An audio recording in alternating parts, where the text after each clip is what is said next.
श्रीपार्वतीवल्लभनीलकण्ठाष्टकम्। नमो भूतनाथं नमो देवदेवं नमः कालकालं नमो दिव्यतेजं नमः कामभस्मं नमः शान्तशीलं भजे पार्वतीवल्लभं नीलकण्ठं सदा तीर्थसिद्धं सदा भक्तरक्षं सदा शैवपूज्यं सदा शुभ्रभस्मं सदा ध्यानयुक्तं सदा ज्ञानतल्पं भजे पार्वतीवल्लभं नीलकण्ठं शमशाने शयानं महास्थानवासं शरीरं गजानं सदा चर्मवेष्टं पिशाचं निशोचं पशूनां प्रतिष्ठं भजे पार्वतीवल्लभं नीलकण्ठं फणिनागकण्ठे भुजङ्गाद्यनेकं गलेरुण्डमालं महावीरशूरं कटिं व्याघ्रचर्मं चिताभस्मलेपं भजे पार्वतीवल्लभं नीलकण्ठं शिरः शुद्धगङ्गा शिवा वामभागं बृहद्दिव्यकेशं सदा मां त्रिनेत्रं फणिनागकर्णं सदा भालचन्द्रं भजे पार्वतीवल्लभं नीलकण्ठं करे शूलधारं महाकष्टनाशं सुरेशं वरेशं महेशं जनेशं धनेशस्तुतेशं ध्वजेशं गिरीशं भजे पार्वतीवल्लभं नीलकण्ठं उदानं सुदासं सुकैलासवासं धरानिर्धरं संस्थितं ह्यादिदेवम् अजाहेमकल्पद्रुमं कल्पसेव्यं भजे पार्वतीवल्लभं नीलकण्ठं मुनीनां वरेण्यं गुणं रूपवर्णं द्विजानं पठन्तं शिवं वेदशास्त्रम् अहो दीनवत्सं कृपालुं शिवं हि भजे पार्वतीवल्लभं नीलकण्ठं सदा भावनाथं सदा सेव्यमानं सदा भक्तिदेवं सदा पूज्यमानं मया तीर्थवासं सदा सेव्यमेकं भजे पार्वतीवल्लभं नीलकण्ठं नमो भूतनाथं नमो देवदेवं नमः कालकालं नमो दिव्यतेजं नमः कामभस्मं नमः शान्तशीलं भजे पार्वतीवल्लभं नीलकण्ठं सदा तीर्थसिद्धं सदा भक्तरक्षं सदा शैवपूज्यं सदा शुभ्रभस्मं सदा ध्यानयुक्तं सदा ज्ञानतल्पं भजे पार्वतीवल्लभं नीलकण्ठं शमशाने शयानं महास्थानवासं शरीरं गजानं सदा चर्मवेष्टं पिशाचं निशोचं पशूनां प्रतिष्ठं भजे पार्वतीवल्लभं नीलकण्ठं फणिनागकण्ठे भुजङ्गाद्यनेकं गलेरुण्डमालं महावीरशूरं कटिं व्याघ्रचर्मं चिताभस्मलेपं भजे पार्वतीवल्लभं नीलकण्ठं शिरः शुद्धगङ्गा शिवा वामभागं बृहद्दिव्यकेशं सदा मां त्रिनेत्रं फणिनागकर्णं सदा भालचन्द्रं भजे पार्वतीवल्लभं नीलकण्ठं करे शूलधारं महाकष्टनाशं सुरेशं वरेशं महेशं जनेशं धनेशस्तुतेशं ध्वजेशं गिरीशं भजे पार्वतीवल्लभं नीलकण्ठं उदानं सुदासं सुकैलासवासं धरानिर्धरं संस्थितं ह्यादिदेवम् अजाहेमकल्पद्रुमं कल्पसेव्यं भजे पार्वतीवल्लभं नीलकण्ठं मुनीनां वरेण्यं गुणं रूपवर्णं द्विजानं पठन्तं शिवं वेदशास्त्रम् अहो दीनवत्सं कृपालुं शिवं हि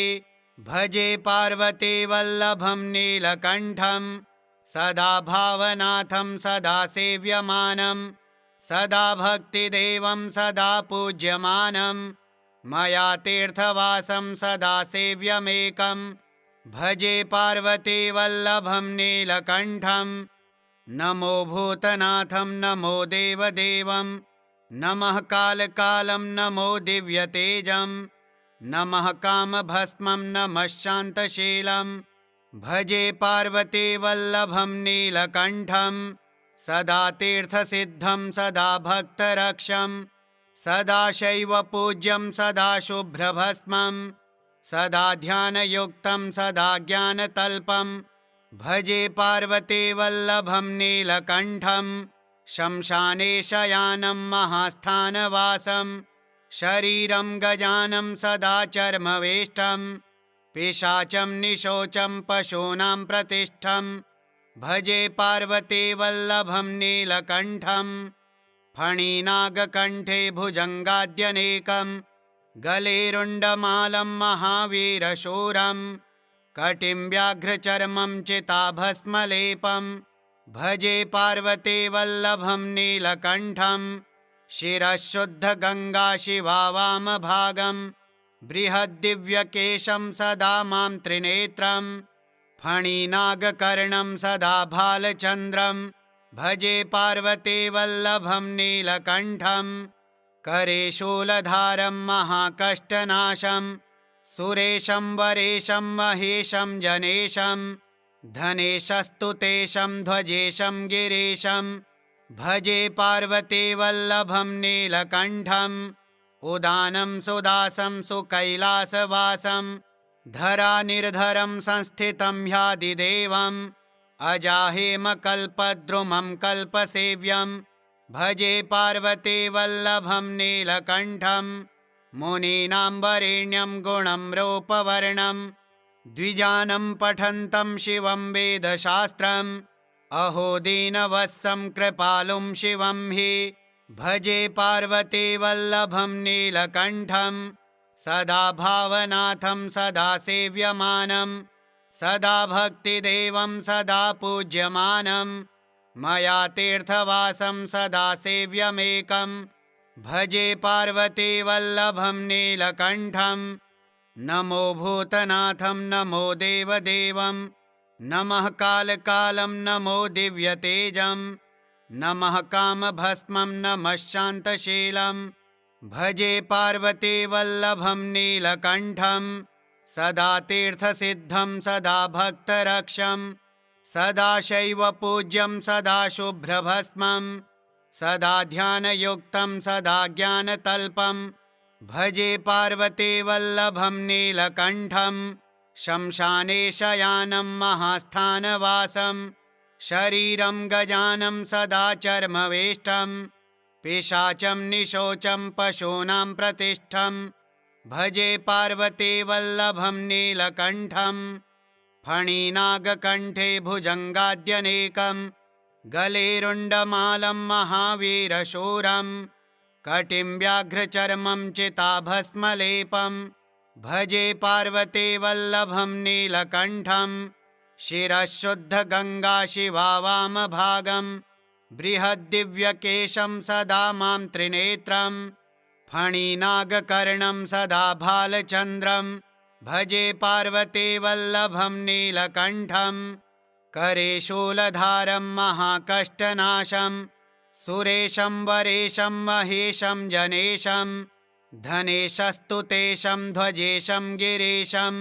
भजे पार्वतीवल्लभं नीलकण्ठं उदानं सुदासं सुकैलासवासं धरानिर्धरं संस्थितं ह्यादिदेवम् अजाहेमकल्पद्रुमं कल्पसेव्यं भजे पार्वतीवल्लभं नीलकण्ठं मुनीनां वरेण्यं गुणं रूपवर्णं द्विजानं पठन्तं शिवं वेदशास्त्रम् अहो दीनवत्सं कृपालुं शिवं हि भजे पार्वतीवल्लभं नीलकण्ठं सदा भावनाथं सदा सेव्यमानं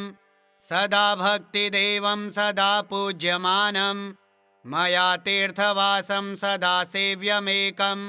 भजे पार्वतीवल्लभं नीलकण्ठं नमो भूतनाथं नमो देवदेवं नमः कालकालं नमो दिव्यतेजं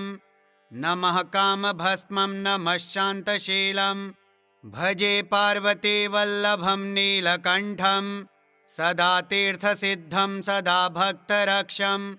सदाशैव पूज्यं सदा शुभ्रभस्मं सदा ध्यानयुक्तं सदा ज्ञानतल्पं भजे पार्वतीवल्लभं नीलकण्ठं शमशाने शयानं महास्थानवासं शरीरं गजानं सदा चर्मवेष्टं पिशाचं निशोचं पशूनां प्रतिष्ठं भजे पार्वतीवल्लभं नीलकण्ठं फणिनागकण्ठे भुजङ्गाद्यनेकं गले रुण्डमालं महावीरशूरं कटिं व्याघ्रचर्मं चिताभस्मलेपं भजे पार्वतीवल्लभं नीलकण्ठं शिरः शुद्धगङ्गा शिवा वामभागं बृहद्दिव्यकेशं सदा मां त्रिनेत्रं फणिनागकर्णं सदा भालचन्द्रं भजे पार्वतीवल्लभं नीलकण्ठं करे शूलधारं महाकष्टनाशं सुरेशं वरेशं महेशं जनेशं धनेशस्तुतेशं ध्वजेशं गिरीशं भजे पार्वतीवल्लभं नीलकण्ठं उदानं सुदासं सुकैलासवासं धरानिर्धरं संस्थितं ह्यादिदेवम् अजाहेमकल्पद्रुमं कल्पसेव्यं भजे पार्वतीवल्लभं नीलकण्ठं मुनीनां वरेण्यं गुणं रूपवर्णं द्विजानं पठन्तं शिवं वेदशास्त्रम् अहो दीनवत्सं कृपालुं शिवं हि भजे पार्वतीवल्लभं नीलकण्ठं सदा भावनाथं सदा सेव्यमानं सदा भक्तिदेवं सदा पूज्यमानं मया तीर्थवासं सदा सेव्यमेकं भजे पार्वतीवल्लभं नीलकण्ठं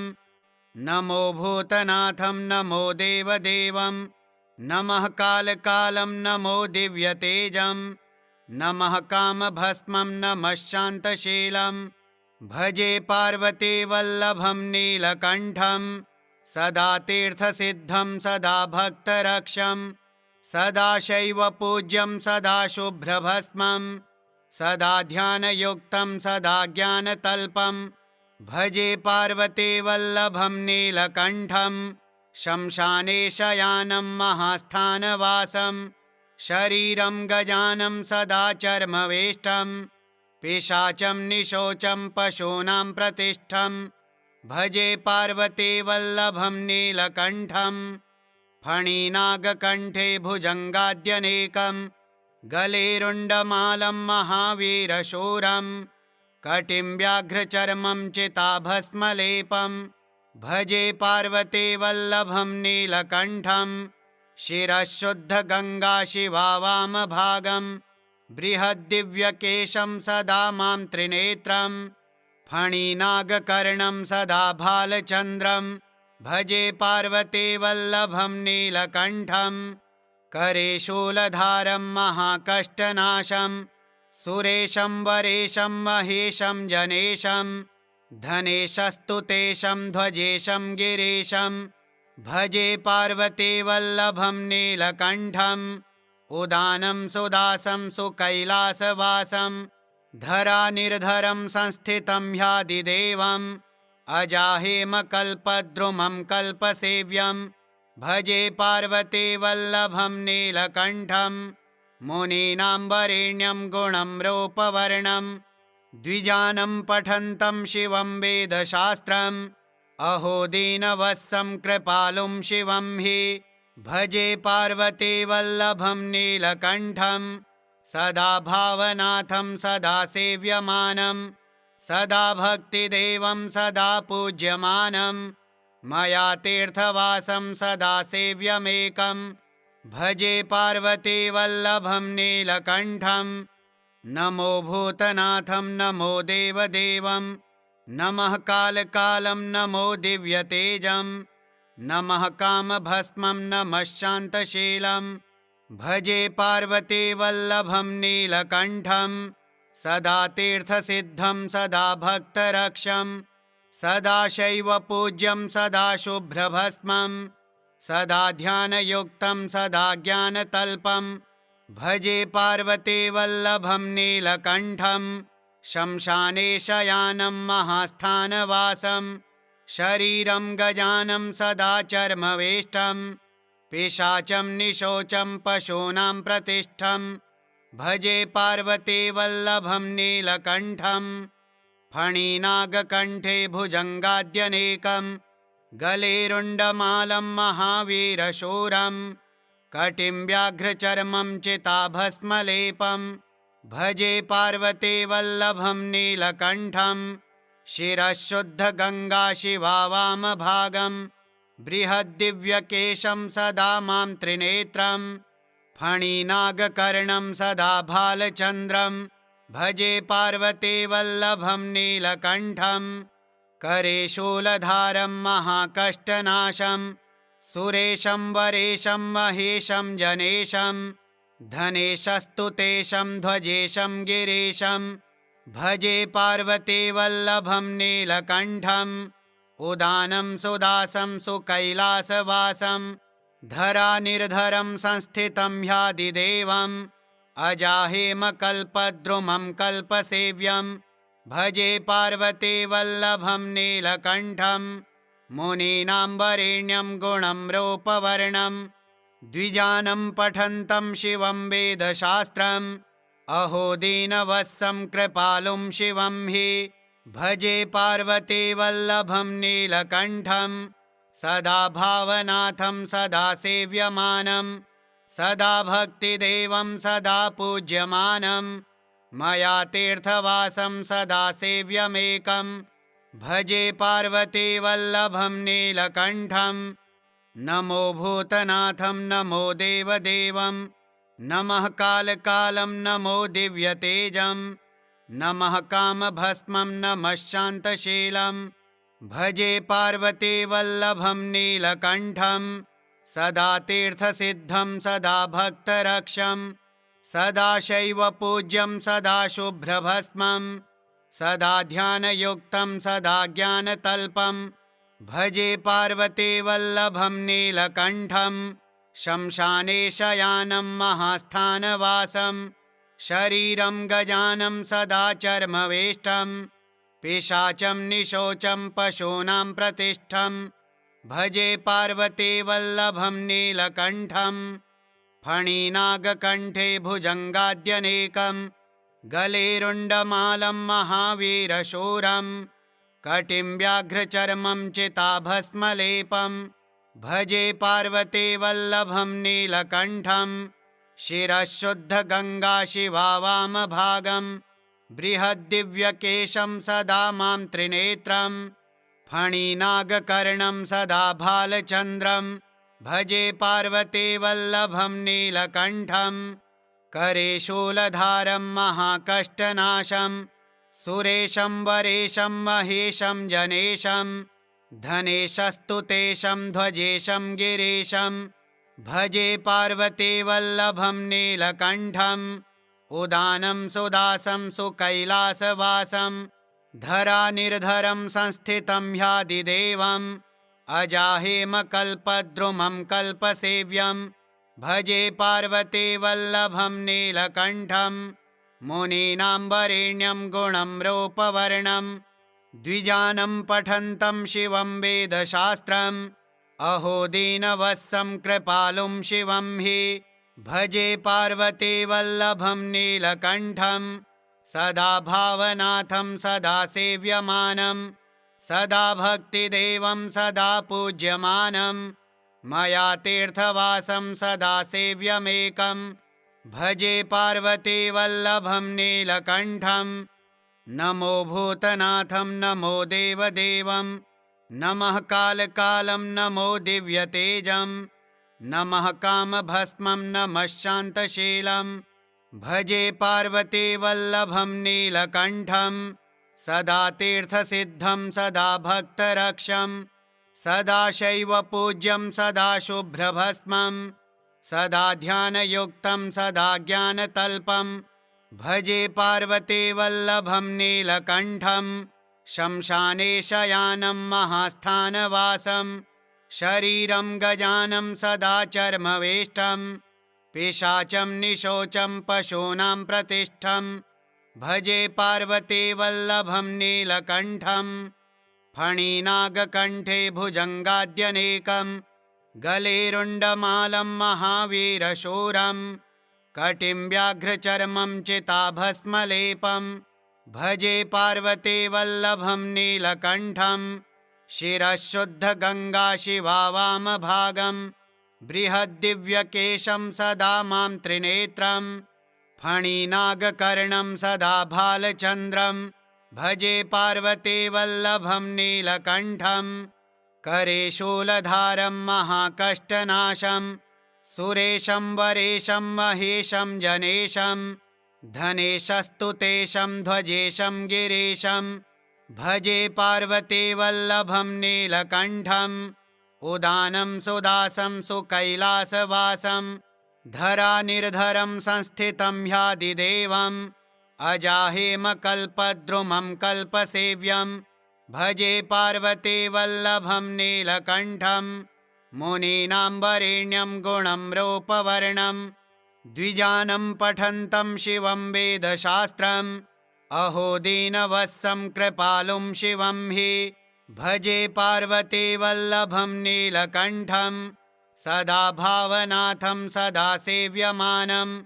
सदा भक्तिदेवं सदा पूज्यमानं मया तीर्थवासं सदा सेव्यमेकं भजे पार्वतीवल्लभं नीलकण्ठं नमो भूतनाथं नमो देवदेवं नमः कालकालं नमो दिव्यतेजं नमः कामभस्मं नमः शान्तशीलं भजे पार्वतीवल्लभं नीलकण्ठं सदा तीर्थसिद्धं सदा भक्तरक्षं सदा शैवपूज्यं सदा शुभ्रभस्मं सदा ध्यानयुक्तं सदा ज्ञानतल्पं भजे पार्वतीवल्लभं नीलकण्ठं शमशाने शयानं महास्थानवासं शरीरं गजानं सदा चर्मवेष्टं पिशाचं निशोचं पशूनां प्रतिष्ठं भजे पार्वतीवल्लभं नीलकण्ठं फणिनागकण्ठे भुजङ्गाद्यनेकं गले रुण्डमालं महावीरशूरं कटिं व्याघ्रचर्मं चिताभस्मलेपं भजे पार्वतीवल्लभं नीलकण्ठं शिरः शुद्धगङ्गा शिवा वामभागं बृहद्दिव्यकेशं सदा मां त्रिनेत्रं फणिनागकर्णं सदा भालचन्द्रं भजे पार्वतीवल्लभं नीलकण्ठं करे शूलधारं महाकष्टनाशं सुरेशं वरेशं महेशं जनेशं धनेशस्तु तेशं ध्वजेशं गिरीशं भजे पार्वतीवल्लभं नीलकण्ठं उदानं सुदासं सुकैलासवासं धरानिर्धरं संस्थितं ह्यादिदेवम् अजाहेमकल्पद्रुमं कल्पसेव्यं भजे पार्वतीवल्लभं नीलकण्ठं मुनीनां वरेण्यं गुणं रूपवर्णं द्विजानं पठन्तं शिवं वेदशास्त्रम्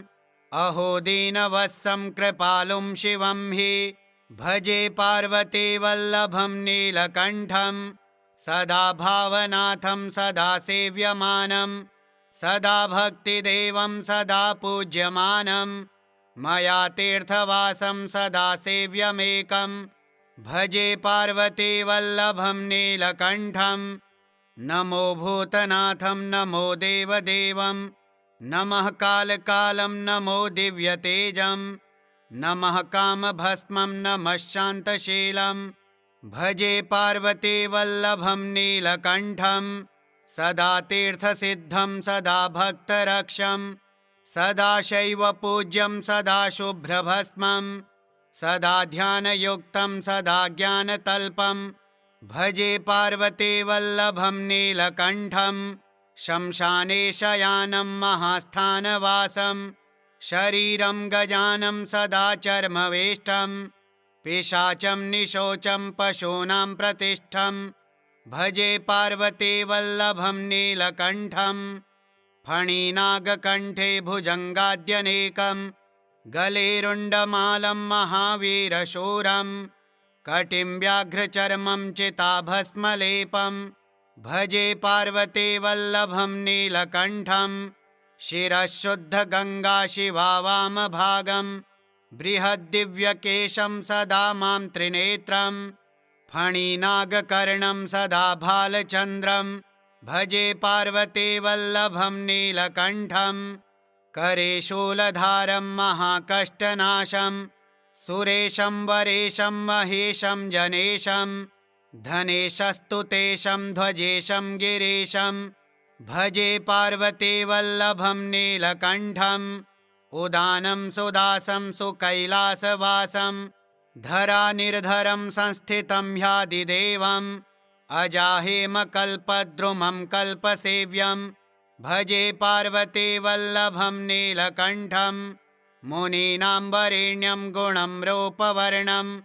द्विजानं पठन्तं शिवं वेदशास्त्रम् अहो दीनवत्सं कृपालुं शिवं हि भजे पार्वती वल्लभं नीलकण्ठं सदा भावनाथं सदा सेव्यमानं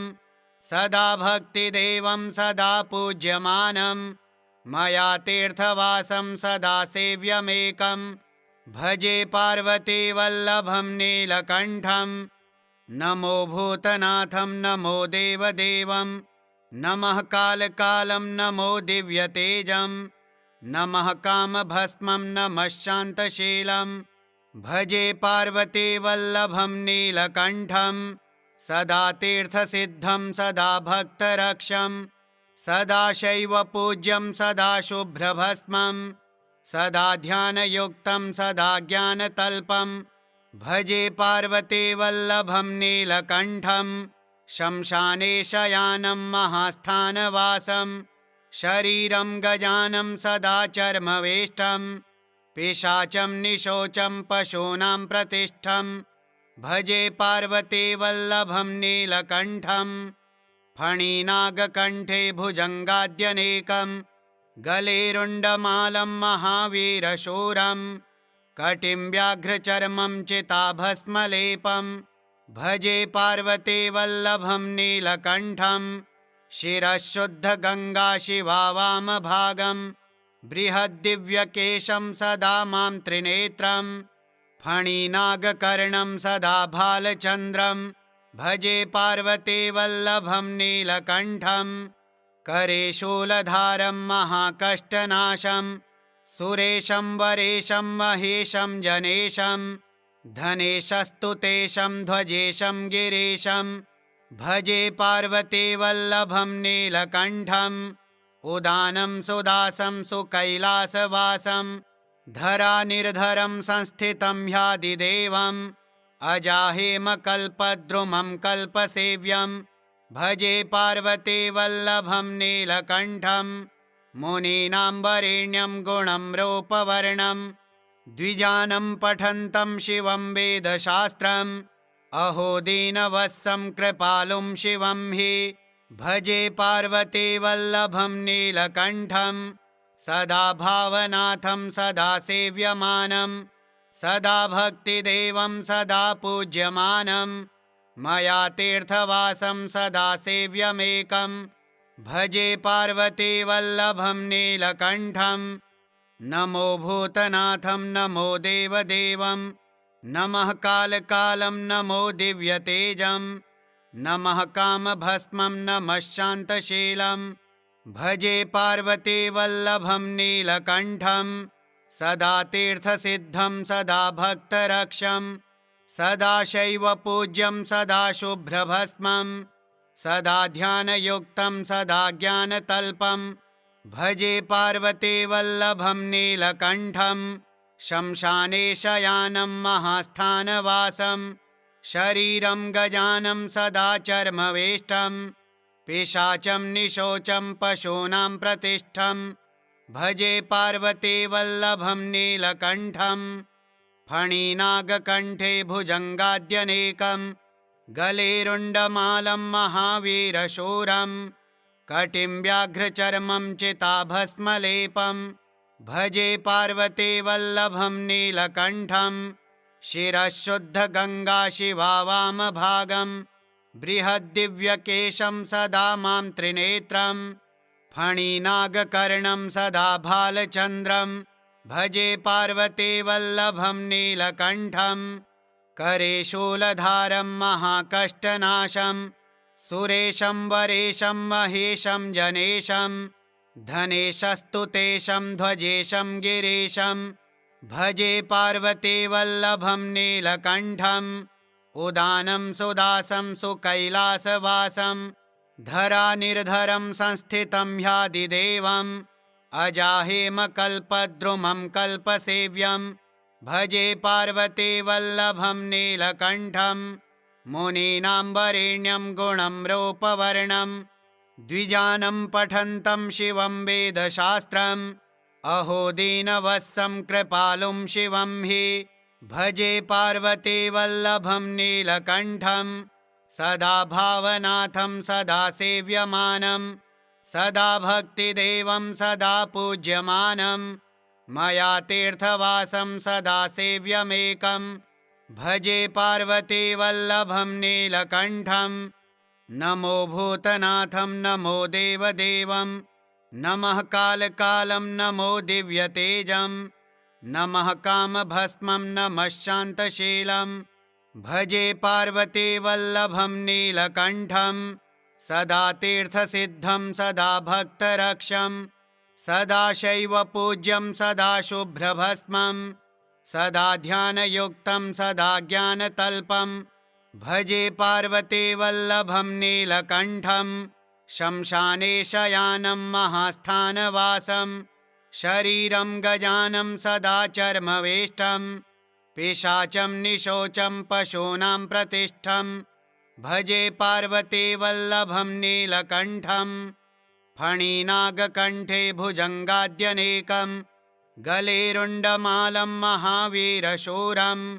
कटिं व्याघ्रचर्मं चिताभस्मलेपं भजे पार्वतीवल्लभं नीलकण्ठं शिरः शुद्धगङ्गा शिवा वामभागं बृहद्दिव्यकेशं सदा मां त्रिनेत्रं फणिनागकर्णं सदा भालचन्द्रं भजे पार्वतीवल्लभं नीलकण्ठं करे शूलधारं महाकष्टनाशं सुरेशं वरेशं महेशं जनेशं धनेशस्तु तेशं ध्वजेशं गिरीशं भजे पार्वतीवल्लभं नीलकण्ठम् उदानं सुदासं सुकैलासवासं धरानिर्धरं संस्थितं ह्यादिदेवम् अजाहेमकल्पद्रुमं कल्पसेव्यं भजे पार्वतीवल्लभं नीलकण्ठं मुनीनां वरेण्यं गुणं रूपवर्णं द्विजानं पठन्तं शिवं वेदशास्त्रम् अहो दीनवत्सं कृपालुं शिवं हि भजे पार्वतीवल्लभं नीलकण्ठं सदा भावनाथं सदा सेव्यमानं सदा भक्तिदेवं सदा पूज्यमानं मया तीर्थवासं सदा सेव्यमेकं भजे पार्वतीवल्लभं नीलकण्ठं नमो भूतनाथं नमो देवदेवं नमः कालकालं नमो दिव्यतेजं नमः कामभस्मं नमः शान्तशीलं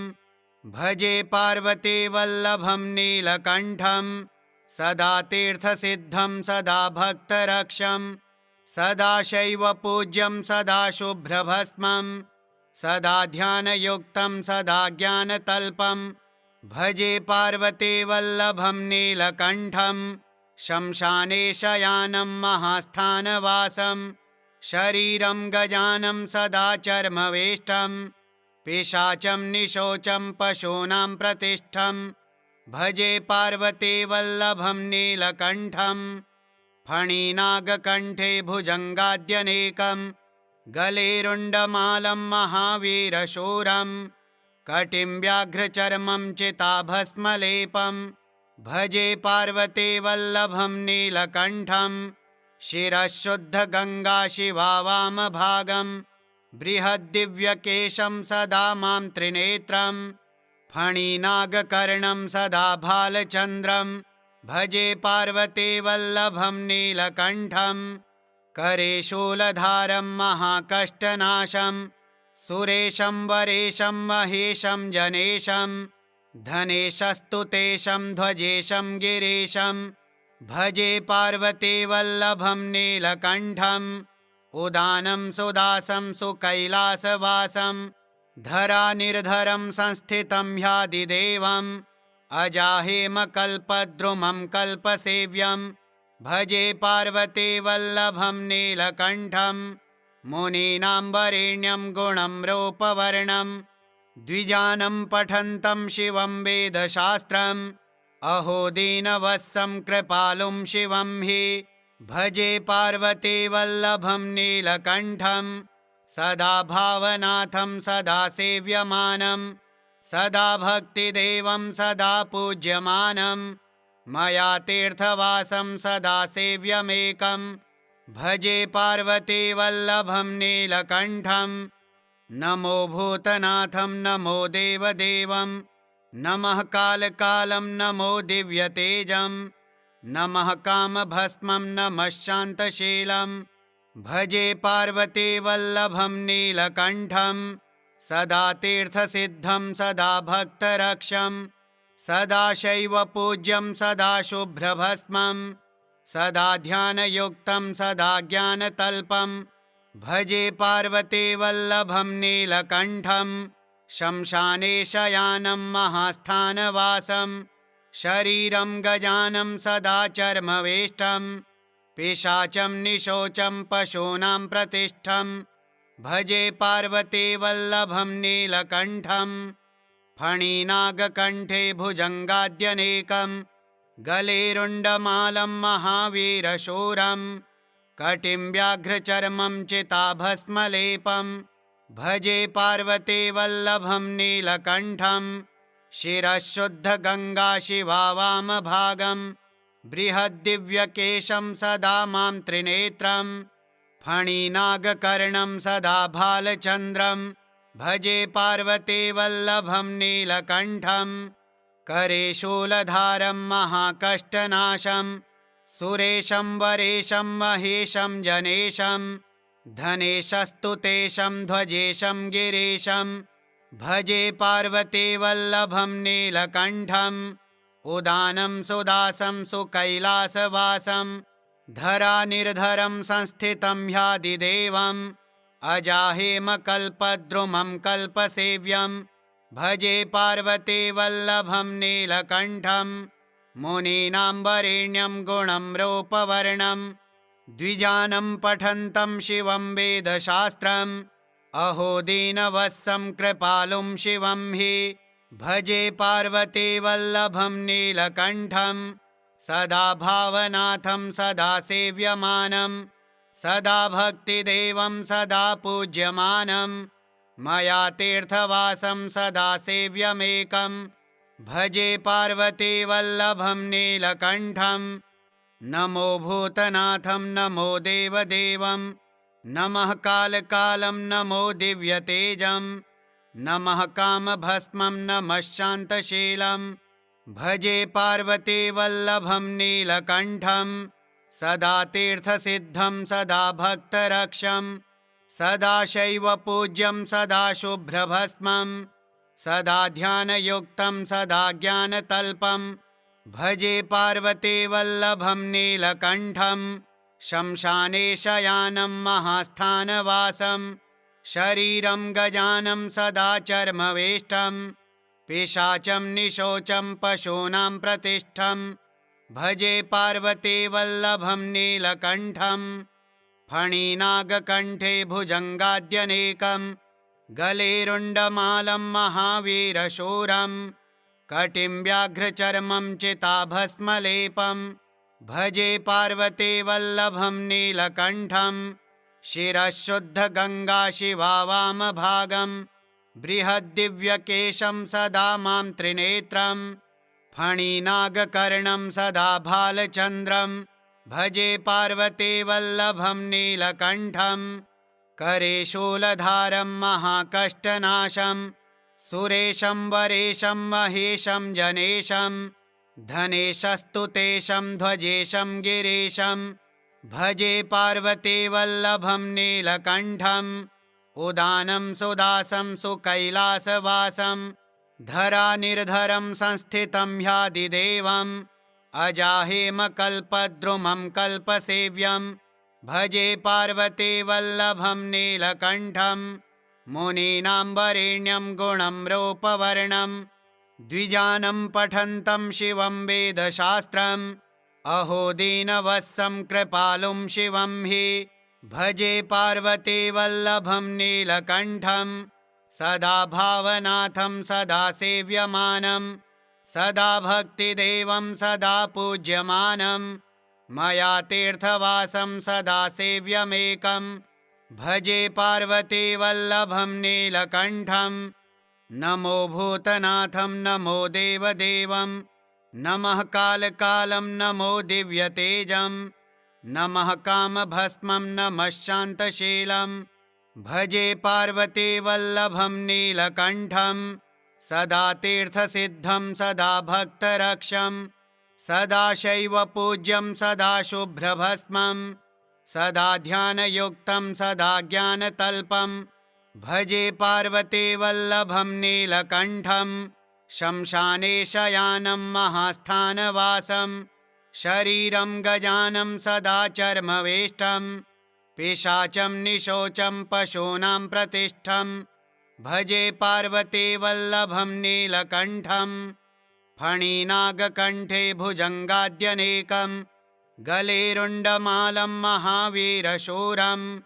कटिं व्याघ्रचर्मं चिताभस्मलेपं भजे पार्वतीवल्लभं नीलकण्ठं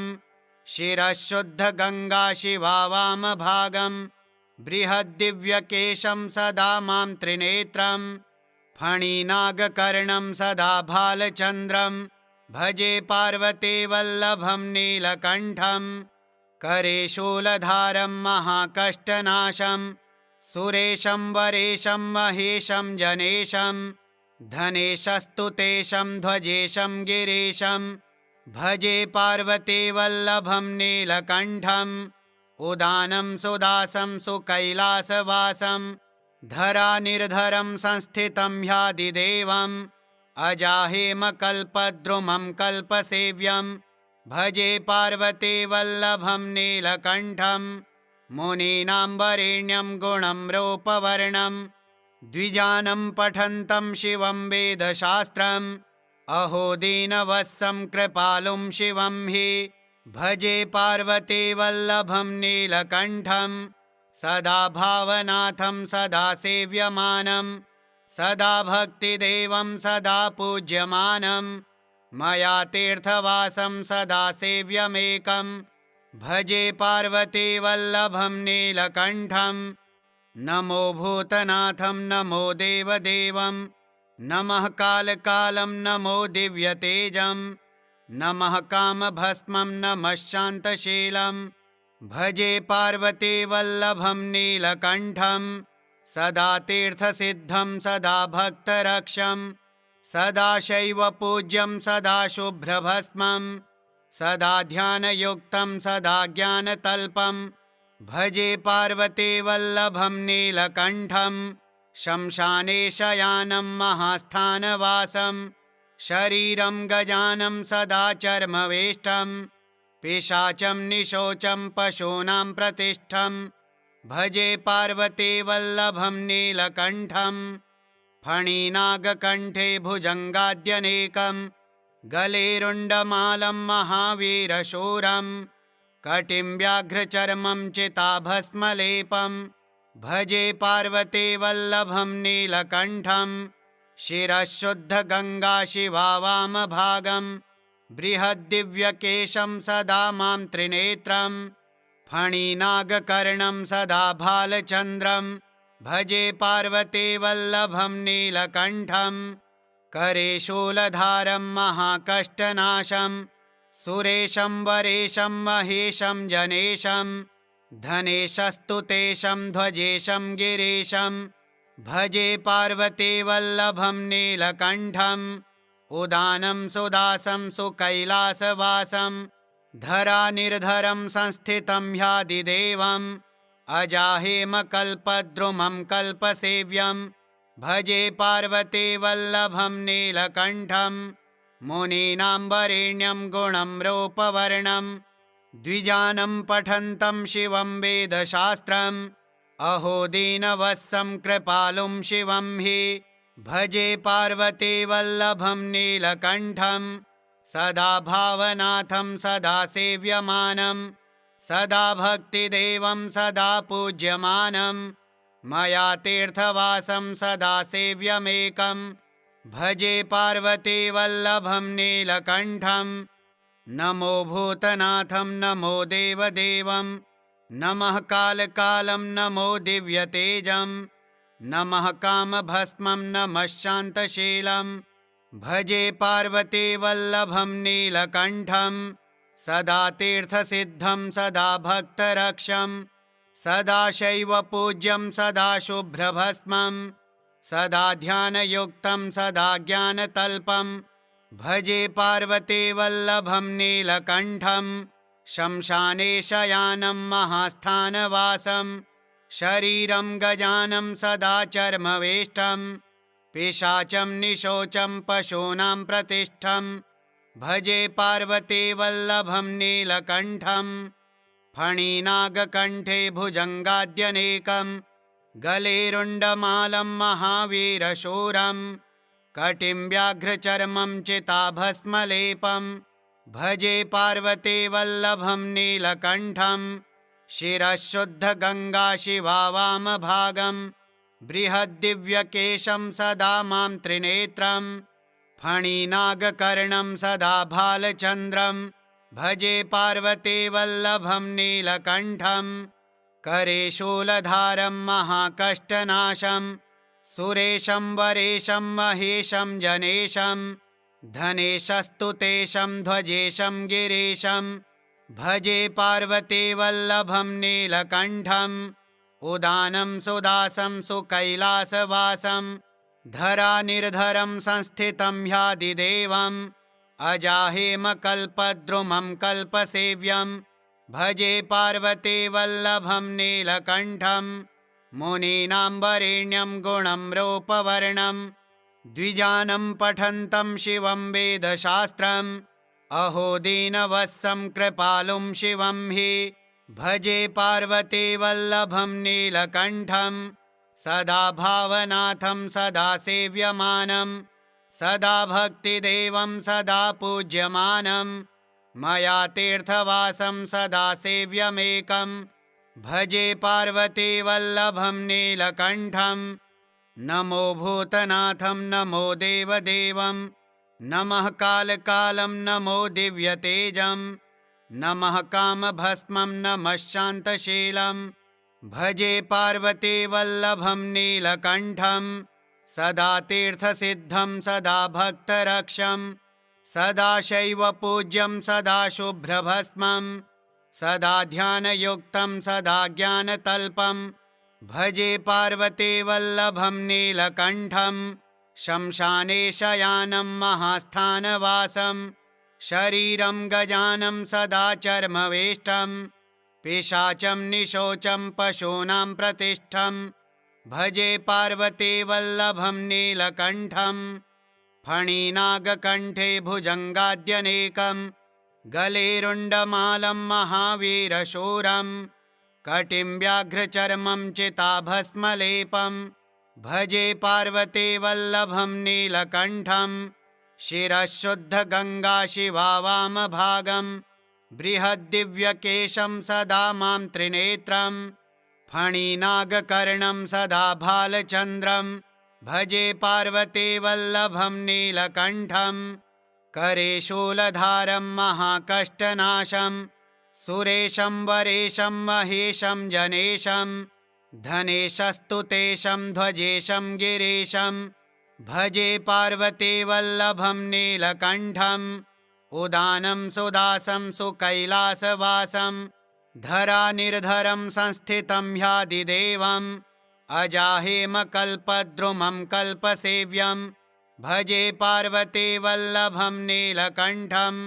मुनीनां वरेण्यं गुणं रूपवर्णं द्विजानं पठन्तं शिवं वेदशास्त्रम् अहो दीनवत्सं कृपालुं शिवं हि भजे पार्वतीवल्लभं नीलकण्ठं सदा भावनाथं सदा सेव्यमानं सदा भक्तिदेवं सदा पूज्यमानं मया तीर्थवासं सदा सेव्यमेकं भजे पार्वतीवल्लभं नीलकण्ठं श्रीपार्वतीवल्लभनीलकण्ठाष्टकम् श्रीगौरीशङ्करार्पणमस्तु। ॐ श्रीगौरीशङ्कराय नमः।